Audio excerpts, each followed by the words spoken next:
So our first budget was our first true test as a council, and I'm very pleased that we passed that test, I think, quite well, because we put forward a parameter or a series of parameters that allowed us to bring some discipline back to the budgeting process. I could spend a couple hours with you denouncing the assessment system, which I find to be very unfair. It doesn't reflect one's ability to pay, and in essence you're being taxed on an unrealized capital gain, because if they come and tell you your house is valued at $350,000, well, that's fine, but if you're not selling it, why are you being taxed on it? What I would prefer, and you know, it's not a perfect system either, is the assessment based on the real value of the house at resale.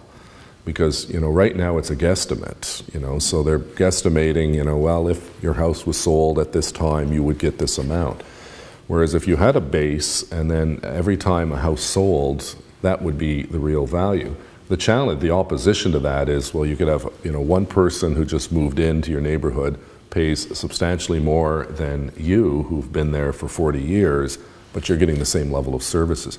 So there's no perfect system. I very much describe this budget as staying the course. You're not going to see a whole lot of new spending, because Ottawa on the Move, which was our infrastructure program, was a 3-year program, and it was the $425 million issued in 2012.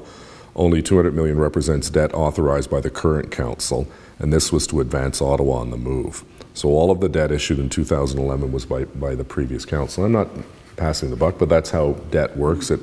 You know, so of the $1.4 billion we've authorized and implemented $200 million, and that was to go towards the Ottawa on the Move, which was a total of $340 million. LRT borrowing is going to have to come on a book. That's right. Right? Yeah. So we've set specific timelines. You know, Lansdowne, as an example, we moved onto the site and did what we could prior to the court decisions, so that we could hit the ground running this Monday, and work has begun. On LRT, the bids closed on September 10th. The 3 consortium have submitted their bids, and we'll have later this year a staff recommendation, and the objective is to sign the agreement with the winning proponent by February 14th, and have the shovels in the ground within 2 to 3 months after that. And so, you know, we're trying to take issues that have, you know, I used this line last night at this town hall meeting that, you know, the movie Bill Murray was in Groundhog Day, where, you know, you wake up and it's always the same. You know, we're still debating Lansdowne, we're still debating light rail and so on, and give people the confidence that they actually have a council that are moving these items forward after, in essence, decades of debate. The next large infrastructure project that I consider to be a priority, and one that our council believes in as well, is the Ottawa River Action Plan.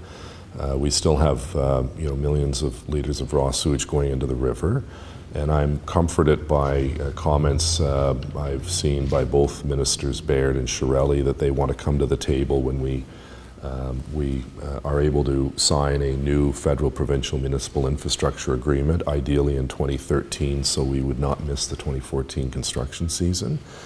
And we have our money in place, we have the plan in place, and just to recap, it's the underground storage tank for the overflow, so that when there's a major rain, you know, right now, as you know, the backup is it just flows into the river because we don't have the capacity at the treatment plant. So these underground storage tanks would store it. When there's enough capacity, they'd be pumped into the treatment plant and then flow the treated water into the clean water into the river. Well, I think the fact that, you know, John is the minister responsible for the NCC, and he said that it's his #1 priority. I think I'd put 1 and 1 together and figure the NCC will be on board. And have you heard about when the NCC is getting a new, like, who the new was? No idea. No. Haven't been asked, and doubt if I will be. We need to start putting a lot more emphasis on existing infrastructure as opposed to just buying new or building new roads or expanding roads. We've got to take care of our existing infrastructure. And to be perfectly honest, this is the problem that all politicians have. They love new infrastructure because they get a plaque on the wall and they get a ribbon cutting.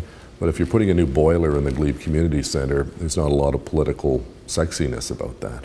But we have to start dealing with that. And if you look back on what the city's spent the last 2 years of infrastructure, it was mostly new facilities and not revitalizing existing ones. That you know, people have said, you know, well, why are you pushing this? Well, I'm indifferent to a casino, to be perfectly honest. It just happens that there's a process in place, and either we're in the game or we're not in the game. You know, if a casino doesn't come to Ottawa, I'm not going to lose one night's sleep, because it's not something I see as you know, core to the future of the city of Ottawa.